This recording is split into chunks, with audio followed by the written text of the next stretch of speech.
Look, if you are a brand new copywriter, or even if you've been copywriting for the last couple of months and you're not really where you want to be, then this video is going to greatly help you, because in this video, I'm going to be sharing with you my top 5 tips to get started with copywriting and become successful. And look, I can guarantee you that you are making one of the crucial mistakes, or at least not implementing one of these 5 tips that I'm about to share with you. And all of these 5 tips, man, I would have paid anything to have learned them in the beginning of my copywriting journey. So sit back, relax, and enjoy the video. Because tip number 1 that I have for you guys is that you need to be crafting your outreach like it's actually copy, okay? I don't really think you guys understand how bad most people's outreaches are. And I'm not just talking about copywriters. I'm talking about people who are SEO specialists.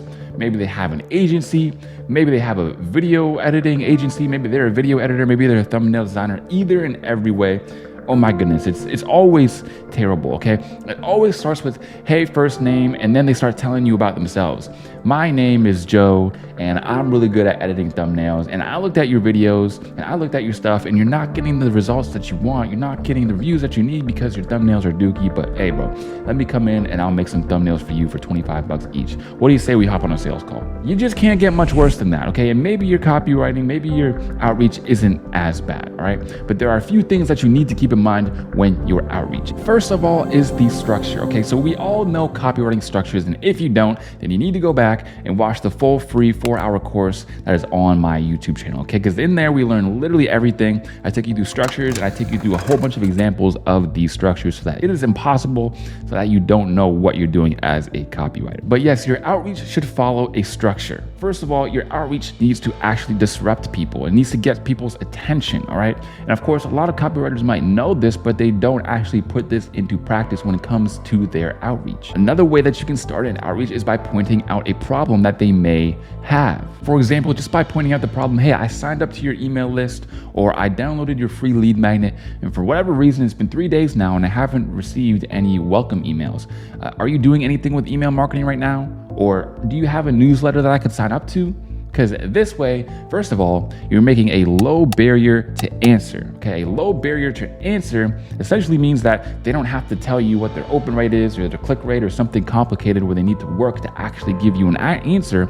All they really need to do is say yes or no. And this is huge, okay? This is something that so many people miss out on. Another terrible call to action or terrible thing that you want to say in your very first message is click here to schedule a call. I mean, nobody wants to click on your link, first of all, because that's spooky, all right? Especially on Instagram or emails. People just don't like clicking links anyways, all right? Next of all, now you're asking them to consider when they're free and pick a day, and then ask for more of their time. And business owners, they value time more than money anyway, so it's all bad, okay? All you really want in your very first message is to give them a CTA that is very, very easy to complete. And of course, I'm explaining some of the very basic principles of outreach to you, but there are so many people who still will get it wrong, okay? So if you want to know how to outreach way better, make sure that you master the basics of copywriting and apply that to your outreach. Things like structure, things like what's in it for me, things like your call to action, okay? All of these should be stellar. And while some people are out there saying, but Tyson, don't you give out all of these scripts, these outreach scripts? And the answer is yes, I do, but understand that if you literally just copy and paste those scripts as they're given to you, they're not going to work, okay? And that leads me to my second point of becoming a full-time copywriter, my second huge tip, and that is that innovation is what will eventually make you all the money you could ever desire, all right? And this is huge. A lot of the times when people are just starting out, they're looking for an email template or an outreach template or a script that they can literally copy, paste, and send out. And the problem with that is that yes, they want to do it obviously because it's as easy as possible, but understand that if you're using an outreach script that everybody is using, understand that you are going to get what's called diminishing returns, okay? Because if something is working for somebody else and you just take that one thing, it's never going to work as good as it did for them as it will for you. And the reason as to why is because, like I said, everybody's going to already have gotten that exact same outreach message. And if they didn't reply the first time to some other dude, then they're not going to reply to you. So what are you to do? Understand that all of the best people in business, okay, all of them, every single person, I'm talking Elon Musk, I'm talking Jeff Bezos, I'm talking everybody, okay? They are all innovators, okay? But they didn't sit down at the drawing board and come up with something completely different. What they do is they take proven concepts, they tweak them so that they're better, and then that's where all the money is. For example, look at Stripe and PayPal, okay? PayPal has been around way longer than Stripe, but what did Stripe do? Stripe simply did a couple of small tweaks, like they improved the user interface. If you look at Stripe, you look at PayPal, you can see that Stripe looks way better than PayPal. So all they were doing was saying, hey, why don't we just take a proven concept, okay, add a little bit of cosmetics to it, and then boom, there's our $1 million idea. And you can do essentially the same thing with your outreach. Guys, I'll give you an example. See, everybody knows me from my outreach messages. One of them is the bait and riz method. Now, the bait and riz method has been around for a long time, okay? There's been a whole bunch of people who teach it in SMMA, right? Social media marketing, how to get clients. There's a lot of people who teach it in copywriting and everything else, like graphic design and video editing. And what it used to be was this. You would outreach to somebody and you would tell them, hey there, could you handle 5 more clients right now? In theory, this would make the other person all excited because they're like, oh man, this person actually wants to get 5 more clients, or maybe they have 4 different buddies who want to get in my program. So of course they'll reply. And then the next message will be, well, I want to get you 5 more clients so that then we can work together. And then I was noticing that every single time that I did that, I would get ghosted. Why? Because it just wasn't genuine, right? I was outreaching to people and they were like, okay, they could see that I basically tricked them into replying, and then they would never want to answer me. So then I changed it. What did I do? Well, instead of asking if they could handle 5 more clients right now, I asked a simple question about their offer. So for example, is this one-to-one mentorship or is this group mentorship? This way I look less like I'm trying to buy their program and more like I'm just asking questions, okay? And because I'm asking an open-ended question, they're going to feel obligated to reply. This is how you get way more replies, a nearly 100% reply rate. And now you're much more likely to get the second reply because it looks a lot less like you're trying to trick them. And now this is a perfect example of what I'm talking about, okay? Being at least a little bit innovative, okay? Taking these proven concepts and changing them so that they're your very own. So the next time that you come across an email template or an outreach script, do exactly as I say, okay? Innovate it on it a little bit, add a little bit of your own flair, a little bit of your own ideas, and it will work way better for you, I promise. And the third tip that I have for you to actually get started as a full-time copywriter is to track invisible progress. Guys, way too many people only use money as their indicator of success when it comes to copywriting, but this is so far off, okay? Because I'll give you 2 situations, copywriter A and copywriter B. Copywriter A has literally no experience, okay? He's never actually worked for a client before. He's only really been into this copywriting thing for the last week, and he doesn't make any money. Then you have copywriter B, okay? Copywriter B has been doing this copywriting thing for over a month. He's worked for 3 clients that have been completely for free, and he's gotten testimonials from all of them. All right. Now, both of these copywriters are in way different positions. All right. Copywriter B has a way better chance at getting clients and getting money and getting paid good money. I'm talking 2, 3, 4K from his next copywriting client. When you have copywriter A, and he still has a long ways to go to actually start making money with copywriting. He's got to get his free trials down. You know, he's got to learn a lot more and he's got to get more experience. Okay. This is a huge differentiator factor that most copywriters don't take into account. They just look at their bank account, they see they haven't made any money yet, they get discouraged, and then they quit or they slow down or they just stop working as hard as they once did. So how do you fix this problem? Well, it all really comes down to making these small changes in who you are as a person, okay? A huge reason why there's some copywriters who make no money is because, not because they don't know things about copywriting or because they aren't outreaching, it's because they aren't very good entrepreneurs.